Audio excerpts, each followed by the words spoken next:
Continuando entonces con las fallas de mercado, vamos a ver la existencia de bienes públicos. Aquí llamamos bienes públicos. Son aquellos bienes que se configuran cuando tenemos una situación en la que no podemos excluir a ningún ciudadano de el goce de un determinado bien, de una determinada prestación, ni tampoco el hecho de que alguien esté consumiendo este bien le quita posibilidades de consumo a alguien más. Es decir, los bienes públicos son situaciones en las que no podemos excluir a alguien del goce de ese bien, es decir, que no hay posibilidades de exclusión y además no hay rivalidad en el consumo. Bien, es decir, que el hecho de que alguien lo consuma no le quita posibilidades de consumo a alguien más. Ejemplos clásicos de bienes públicos: la seguridad nacional, el ejército de un país. Todos los ciudadanos del país están protegidos por ese ejército y no hay rivalidad en el consumo. Es decir, el hecho de que alguno esté protegido no significa que no pueda estar protegido el otro. Y por el otro lado, no hay posibilidades de exclusión. A alguien que esté dentro de ese país no se le puede decir, bueno, a vos el ejército no te protege. Es decir, el ejército estaría protegiendo un determinado lugar para todos, sin posibilidad de exclusión ni rivalidad en el consumo. Pensemos, si queremos, en una plaza. El hecho de que alguien disfrute de la plaza no le quita posibilidades de consumo, de disfrute a otra persona. Lo mismo en una calle, en una ruta, en una autopista. Bien, por supuesto que esto es así, lo de la no rivalidad, es decir, que alguien consuma no le quita posibilidades de consumo a otro. Muchas veces hasta llegar a lo que se llama el punto de congestión. En una plaza, en una ruta, puede llegar a un punto en el que los consumidores son tantos que ahí sí no se permitiría el ingreso de otro. Es lo que se denomina el punto de congestión. Pero mientras no lleguemos al punto de congestión, no tenemos rivalidad en el consumo y no hay posibilidades de exclusión.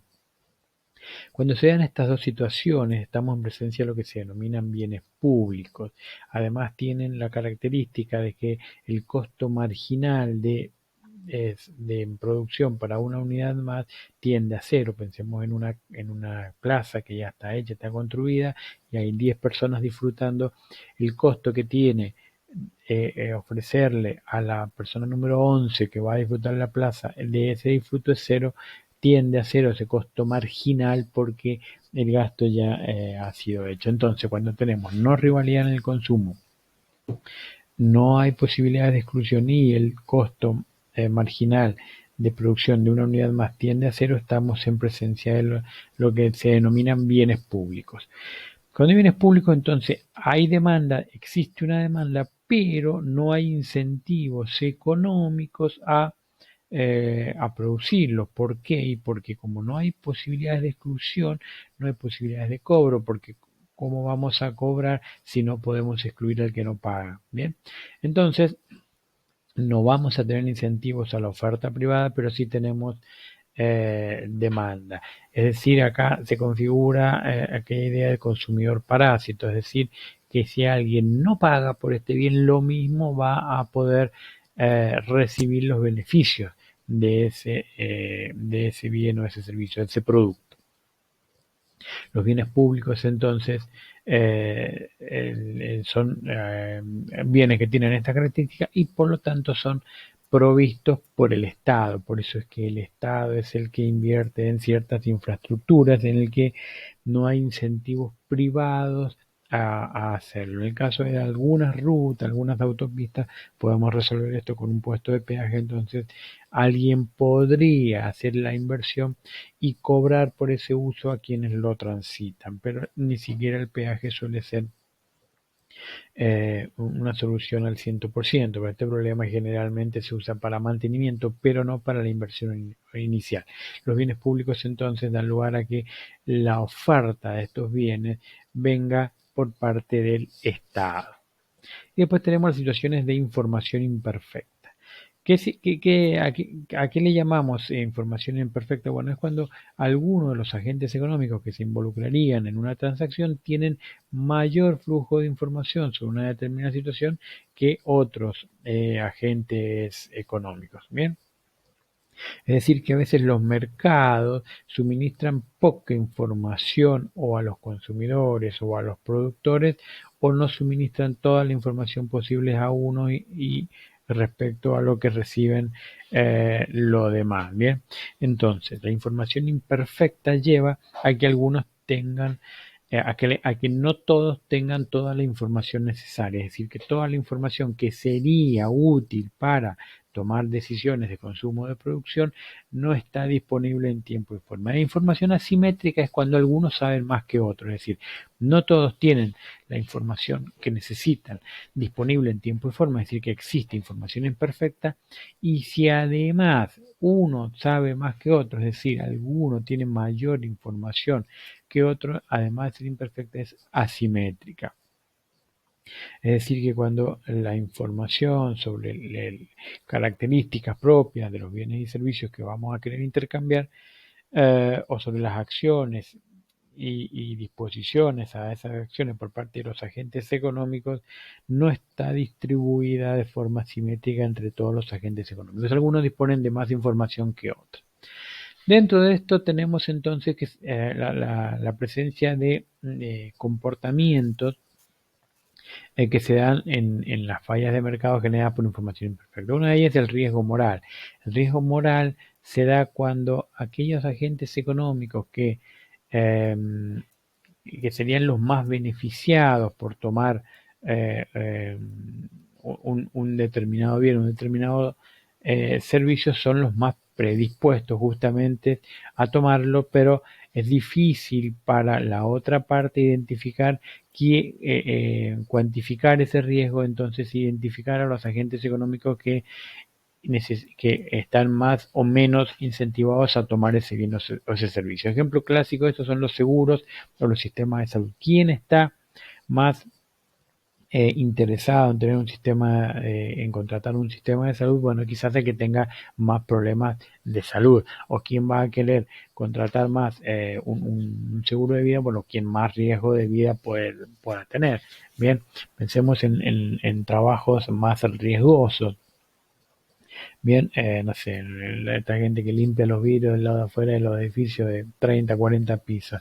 Esas personas probablemente tengan más incentivos a contratar un seguro que aquel que trabaja todos los días de su casa. Pues si la compañía de seguro no logra distinguir quién es quién, le termina cobrando lo mismo a los dos cuando en realidad uno tenía mucho más incentivo que el otro a tomar ese, eh, ese seguro. Bien, entonces, eh,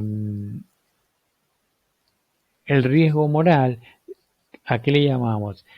Es la situación que se da cuando aquel que ya tomó el bien o servicio se comporta de manera que no sería la misma manera que se comporta si no hubiera tomado ese riesgo y ese servicio. La selección adversa, la selección adversa es lo que explicábamos recién, ¿bien? Con aquello de que terminamos vendiéndole bienes o servicios a aquellos que serían los menos elegibles por parte de la oferta de una empresa, pero porque la empresa no los puede distinguir. Y el riesgo moral tiene que ver con la situación de que un agente económico se comporta de manera distinta, ya sea que tenga una cobertura o no. Entonces, si tenemos cobertura de salud, no nos preocupamos mucho, no sé, por ir a un lugar donde haya ciertas enfermedades de fácil transmisión, porque total tengo un seguro de salud, o no nos preocupamos mucho por lo que, pongámosle que tengamos un auto con un seguro contra el granizo, entonces dejamos el auto sin resguardo, total lo paga el seguro. Eso se llama riesgo moral. Bien, y la selección adversa es cuando terminamos vendiéndole o comprándole bienes y servicios a alguien que no sería el agente económico elegido para hacer esa transacción si tuviéramos toda la información. Los mercados de seguros, los mercados de salud, los mercados del usado son clásicos mercados de información imperfecta, donde una de las partes tiene más información que la otra y hace valer eso para lograr una transacción a un costo que sería menor que si hubiera información imperfecta. Eso es selección adversa y además sobre eso le sumamos el riesgo moral, que es que una vez que hemos conseguido tener ciertas coberturas, nos comportamos de otra manera. En el caso de los usados, por ejemplo, el riesgo moral está aquello de que si yo sé que ya voy a vender el auto, lo trato de manera no tan cuidadosa, supongamos no le cambiamos el aceite. Total, mañana lo vendemos y es muy difícil que el comprador se dé cuenta. Bien, entonces eso es riesgo moral, comportarse de manera distinta dado que el otro sabe o no sabe algo y estamos cubiertos, es decir, es muy difícil que tenga la otra parte esa información y la selección adversa se da entonces cuando elegimos al menos elegible. A veces de nuevo en el mercado de los usados creemos por una relación de precio que estamos comprando algo bueno y en definitiva no era eso lo que terminamos comprando, pero es muy difícil saberlo previo a la transacción. Esas son las situaciones que se dan en las fallas de mercado con información imperfecta. Cuando hay información imperfecta, entonces el mercado no asigna eficientemente recursos dado que tenemos o selección adversa o riesgo moral o ambas situaciones.